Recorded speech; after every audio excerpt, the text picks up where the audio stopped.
Hello, folks. Hi, folks. I'm Grant, I'm Brian. and we're the smartest kids in the room. We are. We just recorded our 19th episode, Brian. So if you haven't listened to that, what's wrong with you? Go listen to it, you sons of bitches. This is our review for the Lego Batman movie, and it's pretty good, Brian. Pretty good. Pretty good. We saw it last week. It was hilarious.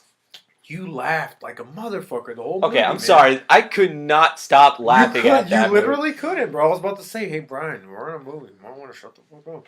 But no, I was like, no, it was totally fine. It was very funny. I liked it a lot. And this is our review for it, man. Indeed. First of all, I was actually really excited to go see this movie, man, because the Same. Lego Movie, which was done by Phil Lord and Chris Miller, who did the Jump Street movies, it was brilliant. It came out in 2014. It was a brilliant. It was satire, but it was a kids movie.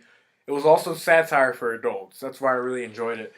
And then we found out that Lego Batman, which was also in the Lego Movie, which he was very well done in that movie as well.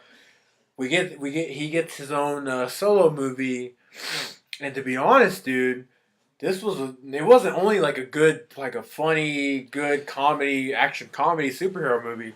It was a very well made Batman movie. Yeah, everyone's been saying that, and I was like, "How?" And then I saw it. I was like, "This is kind of a good Batman movie." It was a really well done Batman movie. Like we got even like the opening scenes, and we're gonna get into spoilers for this. So spoilers. I mean, honestly, there's not a lot we can spoil. Yeah. I mean, there's not too much to be spoiled at this point. I mean, it's a Lego Batman movie. How much do you honestly expect to be spoiled? But anyways, from the opening, dude, like we get the Joker, we get Bane, we get all of them, we get all his whole rogues gallery, and they're committing crimes and shit. And then we get Batman, and Batman fucking fights them off, and he saves the day, man. And then everyone loves Batman. And then we jump in. I don't know. I'm jumping from point to point here, but then we get his struggle being lonely, and that's like the big struggle. That's his kind of his what's the word I'm looking for? Like his character fault, if you will. Like he's a lonely person.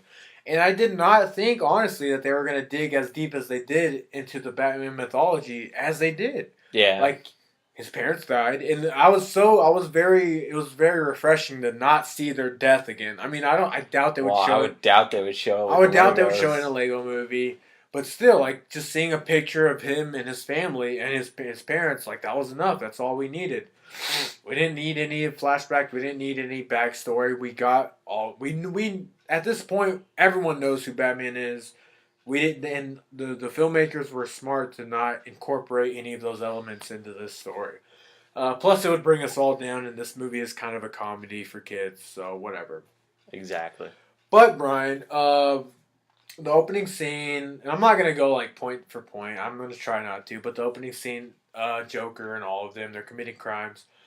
And then we get Batman who comes in, and what kind of kickstarts the whole movie is Batman basically telling the Joker, "Hey, I like to fight around."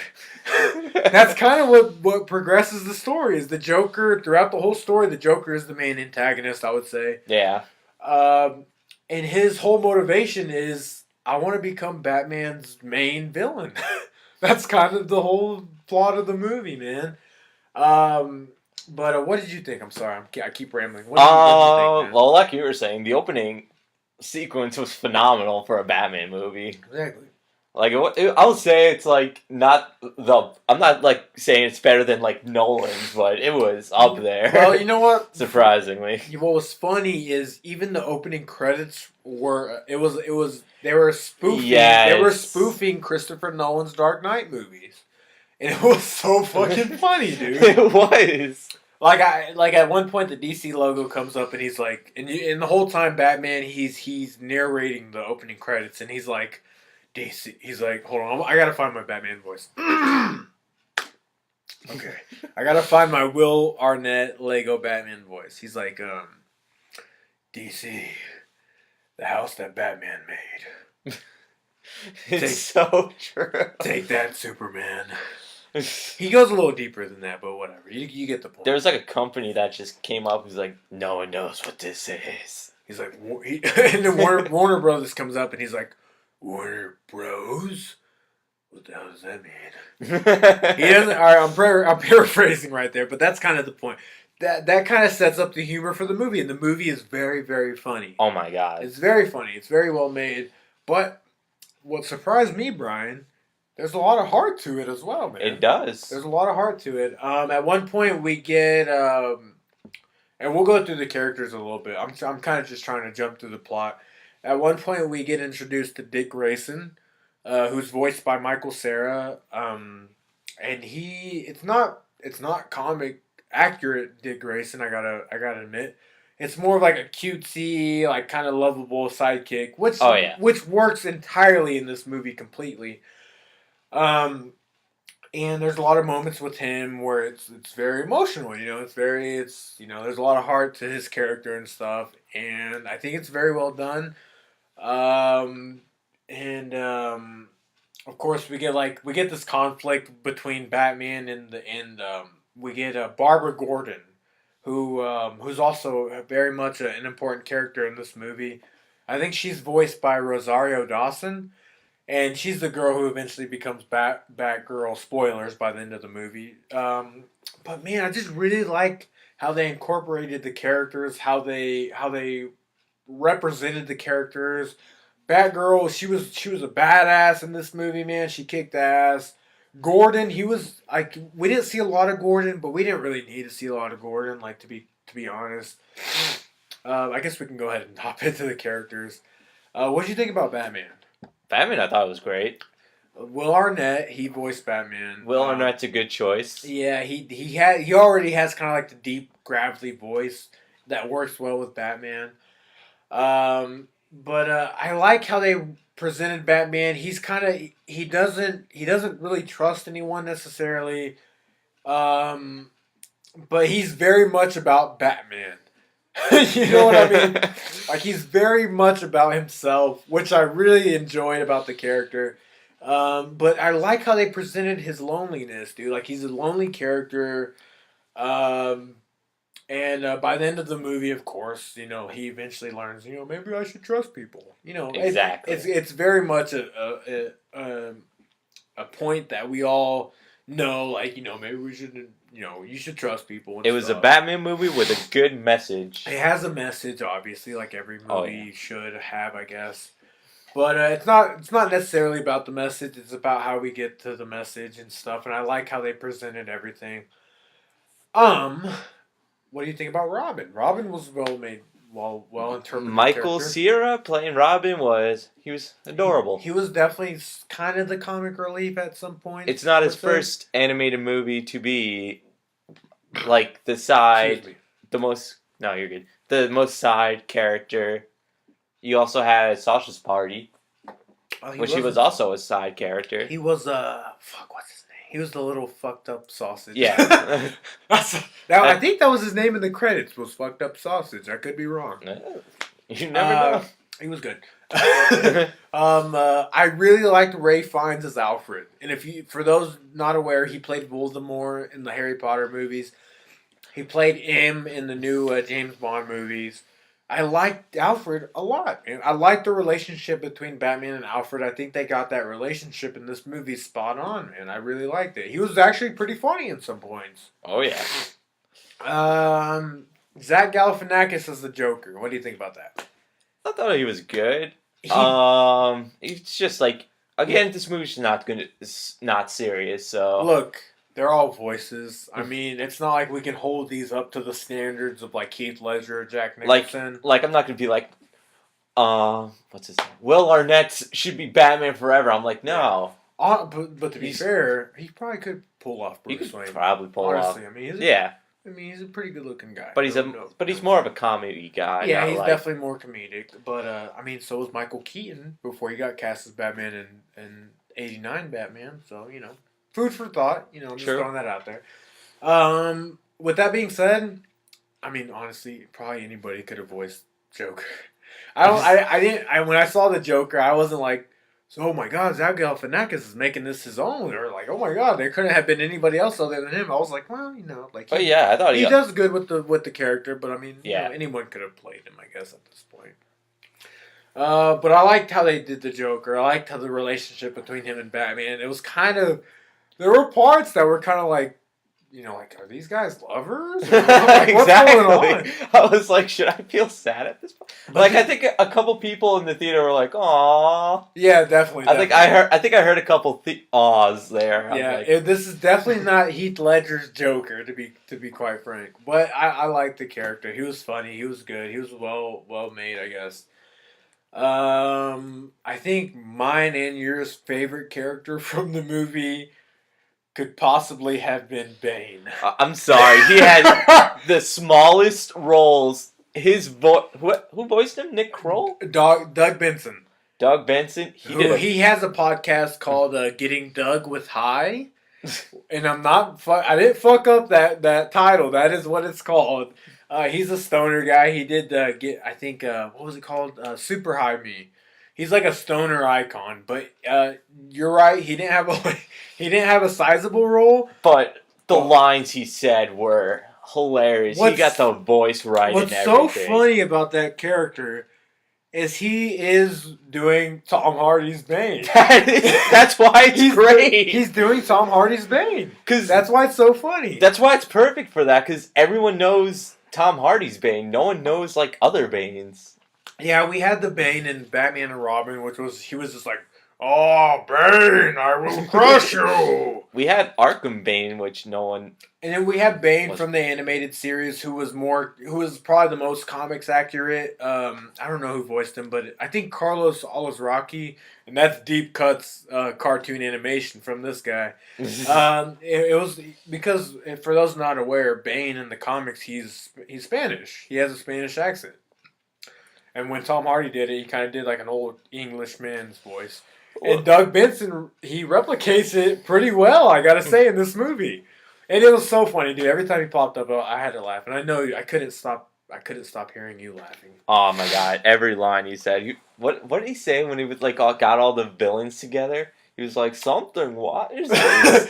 All I know is at one point he was like, "That was unnecessary." That was unnecessary. That was unnecessary. I just remember him going for some reason. Bane feels warm and fuzzy. I was like, what the fuck? This is definitely a movie where everyone's trying to make you laugh. And then we get. I also really, really dug Batman's relationship with Superman in this movie. That was too. And Channing Tatum, he voices Superman as he did in the Lego movie. I was like, who voiced Superman? I didn't know it was Channing Tatum. And I really dug that. Because at one point, spoilers again, Batman, I think he goes to the Fortress of Solitude to, and by the way, this is a side note. When they go to the Fortress of Solitude, they play the John Williams score from Superman 1978. Yeah. And I fucking dug the shit out. He did. That's bruh. That's what made me fucking love this movie. I mean, I love this movie already, but that made me fucking cement the love of this movie. But anyways, Batman and Robin, they go to the Fortress of Solitude at one point. And then he's fucking Superman. Superman's like, "Oh, what are you doing here?" And he's like, "Oh, I just came to say hi, man. It's been a while," or something like that. And he comes in, and there's a whole party being thrown with all of the members of the Justice League, and Batman wasn't invited. So that kind of goes back to the whole thing of he's a loner and everything. Yeah. And then we get Green Lantern, who's voiced by Jonah Hill, who I think also voiced him in the Lego movie. We get the Flash, who's voiced by Adam Devine from Workaholics. I love that. He's really good. Yeah, he's funny. But yeah, man. I mean, I guess this is just our way of saying we really dug this movie. Oh, yeah. It was a very well-made movie. It was very funny. But again, what makes me love this movie so much is they got Batman pretty right, dude. They got him. They did. They got him. This was obviously, these people obviously knew who this character is, and again, this is very much an action comedy, but at the same time, it's a Batman movie, which is honestly, it's a separate genre of its own. And it was, I just think it was very well made, man. I really dug it, and I can't wait for the other Lego movies that they make. Honestly, They're coming out with a Ninja one this September. They're doing the Lego Ninjago movie, which they showed the trailer for, which also looks very funny. But I never would have thought that I was like gonna be excited to see a Lego cinematic universe, but I totally am, dude. Basically, this is like Warner Brothers just making fun of themselves in Lego Dude, form. like fuck the DC extended universe, man. Stick with the Lego universe, dude. Like this Batman, no offense to Ben Affleck's Batman, I like Ben Affleck's Batman, but like this Batman, this is kind of Batman. Whereas that is kind of like a sadistic vigilante. This is Batman. Like this is who we love, and I just think I think they got the characters right, dude. The comedy was spot on. The animation was incredible. Like it was like same with the Lego movie. It was fucking. It looked very well made. You know. Also, there was another Superman reference from the old first movie. Is when he's trying to look for the portal and his father comes up on the. Yes. Yes. Like, when they showed Jor-El, dude, I was like, fucking yes, dude. Like these guys are going deep cuts with this, man. I dug it so bad, man. It was awesome. Just what was all right, Brian. This is the deciding factor. Out of 4 burritos, what would you give this film? I'm gonna give it the 3.5. Okay. Because the only reason why I'm not giving it the full 4, it almost got the 4. It's just there's the part where he was trying to get back together with the team and with Barbara, Robin, and Alfred, and then he just sends them off again, and then it just kind of went a little long, which kind of bothered me a little bit. Yeah. I agree. I'll give it the same score, 3.5. I thought this movie was very funny. I thought it was very well made. I thought it was very accurate to who this character is.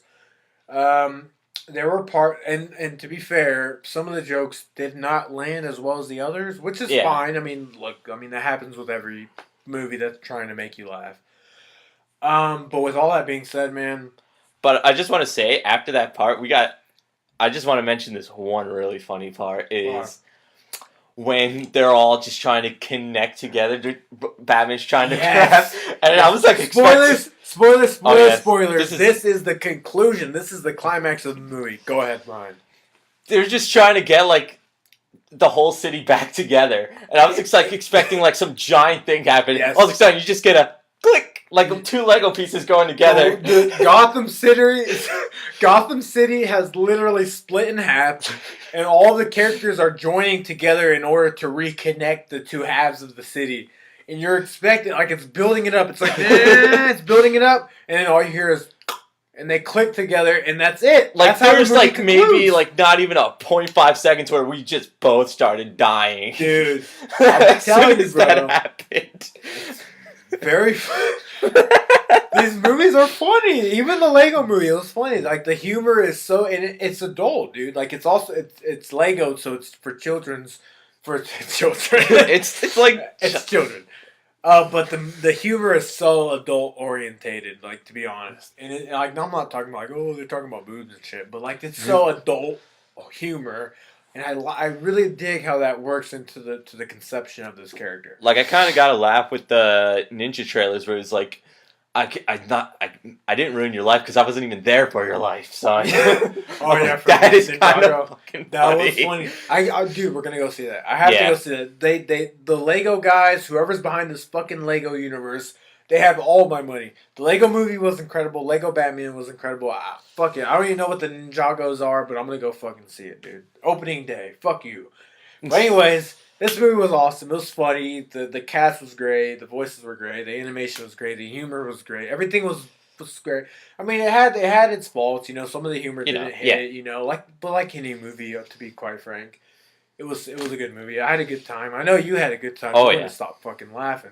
But it was a good time, dude. And I can't wait. I want to see Lego Batman 2, bro. I really want to see Lego Batman 2. I want to see how that pans out. Definitely. I want to see anything Lego. Anything Lego, bro. I'm all for it. The humor, as long as they got the same wit and same humor and same charm, bro. I'm all in. So that was the smartest kids' take on the Lego Batman movie, man. And man. As you can hear, we had a good time, bro. We did have a good time.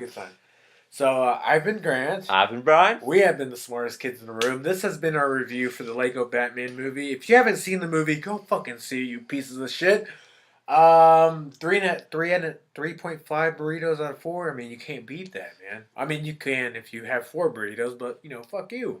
But that Um, means you're just a fat, lonely person. yeah, fuck you, asshole. Go see Even Lego though Batman. 3.5 still means you're still a fat person. Jesus. This might be a controversial statement. This was the best Batman movie since the Dark Knight. Whoa! If I have to be quite honest, I don't think a lot of people would disagree with that. To be I don't think so. But anyways, that was our review. We love the movie. Go see it if you haven't seen it yet. If you haven't listened to our episode 19 of our podcast, go listen to that as well. Don't forget to subscribe. Oh, I took the spotlight for you. Yeah, do everything Brian just told you to do. And we'll be back next week we'll come back. We're gonna go see. We'll keep it a mystery, but we're gonna go see another movie that we'll come up with a review for soon. We're about to record a review right now, so by the time you hear this, it should be up. But anyways, that's us, Brian. Indeed. Go get smart. Goodbye, baby.